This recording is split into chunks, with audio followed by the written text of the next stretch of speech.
E o sonho do rei, fazendo alusão à grandiosidade de Deus. Então, quando você lê o capítulo 4, depois que o rei volta, ele escreve a sua história, publica o seu edito, uma lei, mostrando a grandeza de Deus. Pronto. E esse relato tem inspiração divina. Vamos lá.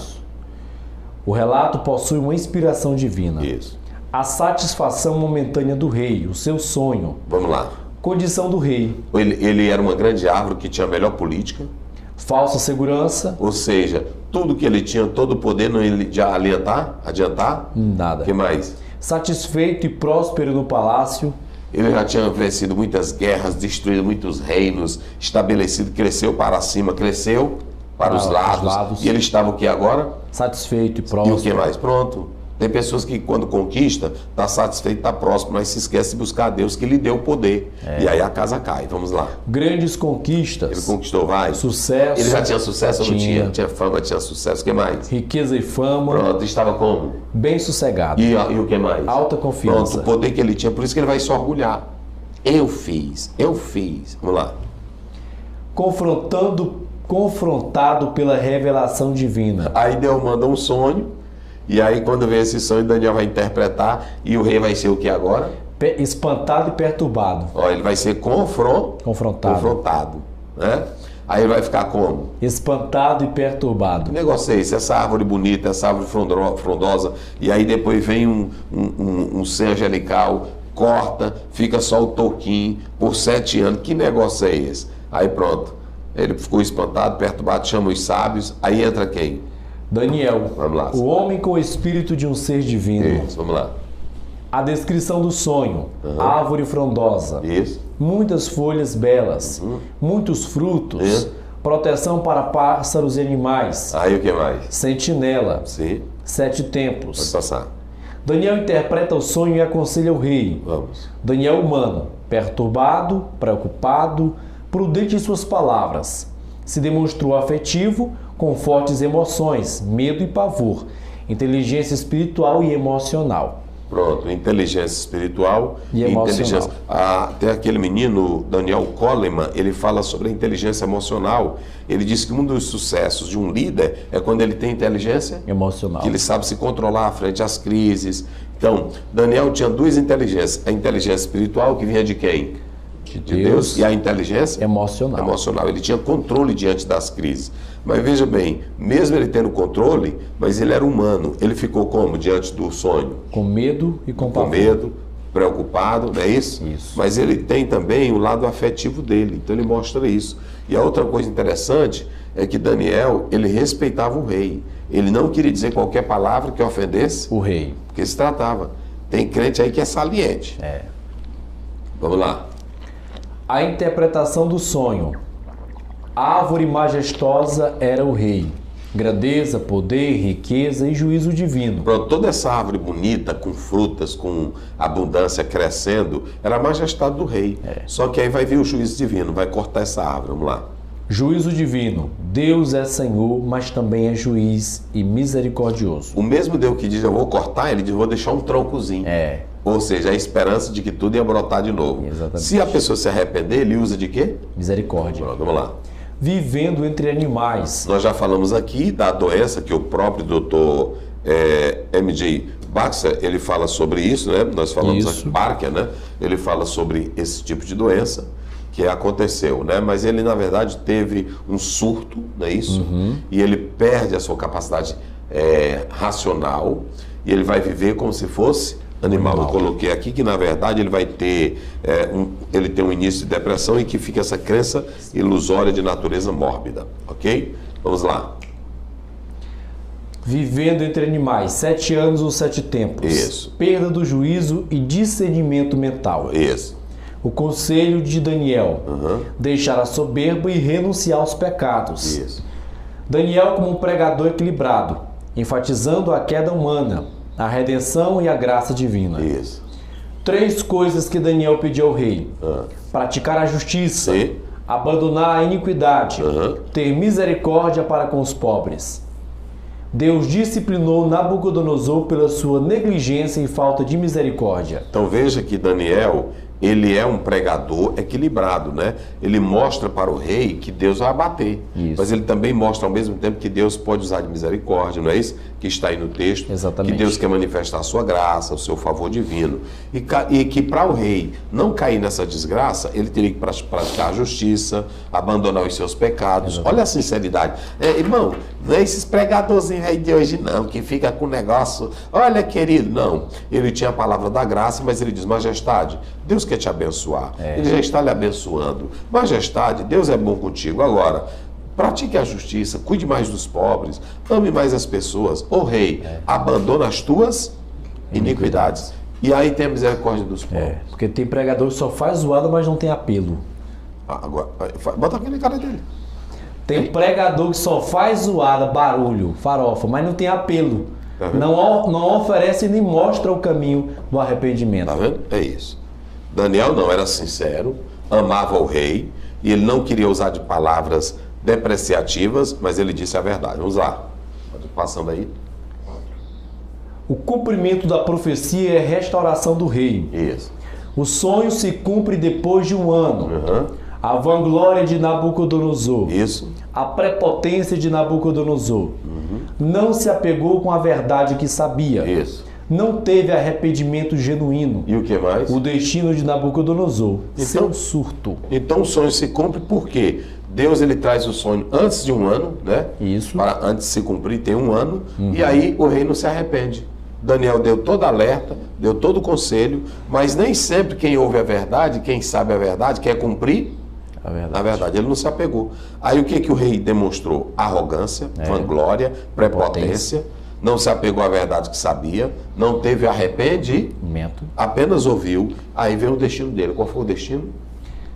O seu surto. O seu surto, que ele foi viver como? Como animal, delirando. Isso, delirando, não é isso? Pronto, vamos lá. Vivendo como animal. Punição de Nabucodonosor. Isso. Mostra a diferença entre homens e animais. Isso. Combate o naturalismo e o evolucionismo. Singularidade da raça humana. Criado à imagem de Deus. Então veja bem, aqui ficou provado que o homem jamais pode ser comparado com o animal. Porque o animal ele continua no mesmo estado, ele é dirigido pelos instintos, ao passo que o homem ele tem uma dimensão antropológica, mas também divina, porque o homem traz em si a imagem de Deus, as próprias peculiaridades de Deus, a imagem de Deus, a verdade de Deus, o poder de Deus, ok? Então, aqui nós derrubamos a tese evolucionista, as origens das espécies, o darwinismo, não é assim? O naturalismo, porque mostra que Deus, ele fez cada coisa no seu devido lugar e com distinção. Homem é homem, animal é animal. Vamos lá. Singularidade da raça humana, criado à imagem de Deus. Olha aí. Loucura de Nabucodonosor, tirado da sanidade mental, sua racionalidade. Isso.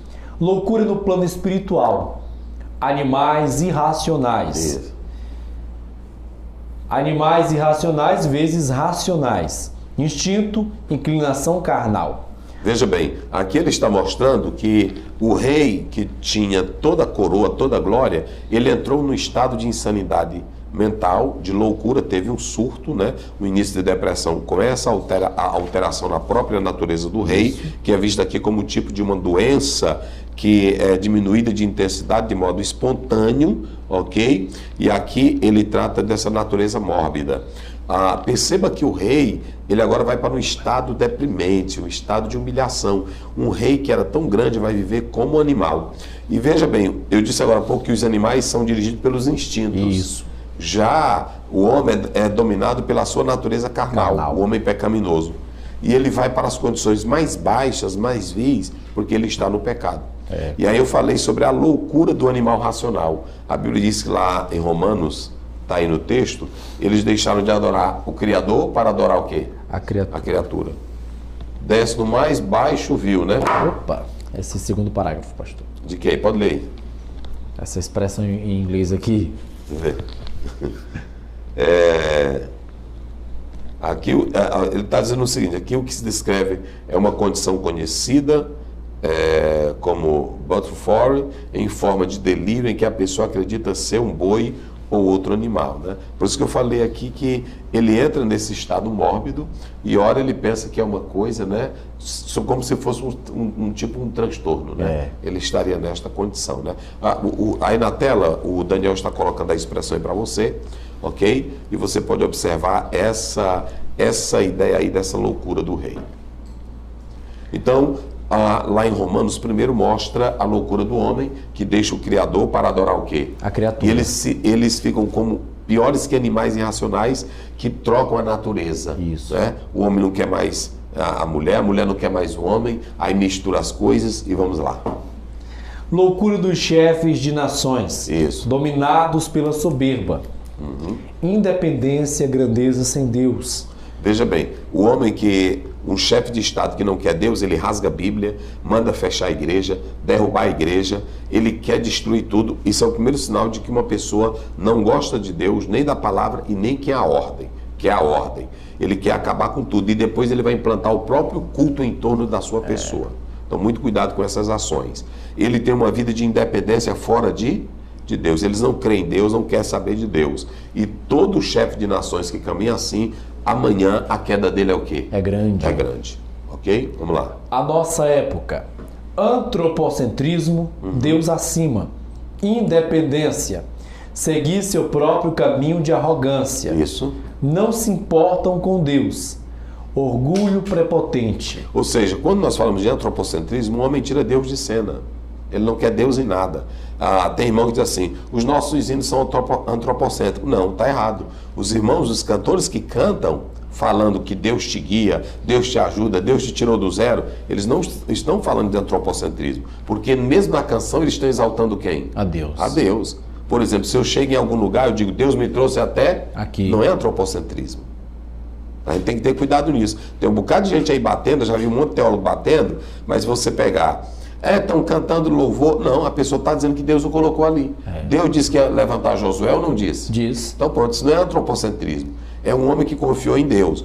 Agora, o antropocentrismo é quando o homem se coloca acima de Deus. É quando ele se acha o tal e ele não quer saber de Deus. Tudo que ele tem, tudo que ele faz, quem é que realiza? É Deus. Não, é ele. Ele mesmo. É o homem. É o próprio homem que realiza, não é Deus. Aí isso é chamado de quê? Antropocentrismo. Agora, se o Daniel diz assim, pastor Zé, ora aqui por mim, eu passei no vestibular, em primeiro lugar, Deus me colocou, ele está atribuindo a vitória a quem? A Deus. Então, gente, vamos parar com isso também. Tem muita gente que bate para ganhar ibope. Vamos parar com essa besteira aí. A gente faz um culto de gratidão, um culto de voto. E o culto de voto é para quê? É para Deus. Pagar uma bênção que a gente fez o quê? Recebeu. Ora, se eu estou aqui pastoreando, eu comecei num lugar pequeno, quem é que me colocou aqui? Foi Deus. E eu não vou tributar a glória a Deus? É a Deus. Agora o problema é quando eu acho que eu só estou aqui porque eu sou... Bom. Eu sou o cara. Aí já é o diabo, né? Deus não. Vamos lá. Então ele foi colocado aí, não se importa com Deus. É um orgulho prepotente. O que Deus faz com prepotente? Abate. A Bíblia... vamos ver essa de provérbio aí. Rapidinho, Provérbios 16:5, vamos lá. 16:5. 16:5, vamos lá. A abominação é para o Senhor todo altivo de coração. Tá vendo? Ainda que ele junte mão a mão, não Isso. ficará impune. Então aí tem a outra lá, qual é? Bota aí a referência aí que tá lá. Vamos lá, bota lá na tela. Isso aí. Então veja bem. Ainda que ele junte mão a mão, quer dizer isso aqui? Isso é. O verso 18, viu? 18. Verso 18 do 7, 16? Tiago 4:6, vamos lá. Tem Tem essa referência aí, Tiago 4:6, Lucas 4:10, você pode ler lá, vamos lá, para encerrar aqui. Lucas. Não, agora ali, vamos lá, na tela. É 16, 18. Não, aqui, Assim. Isso, vai. O rei reconhece.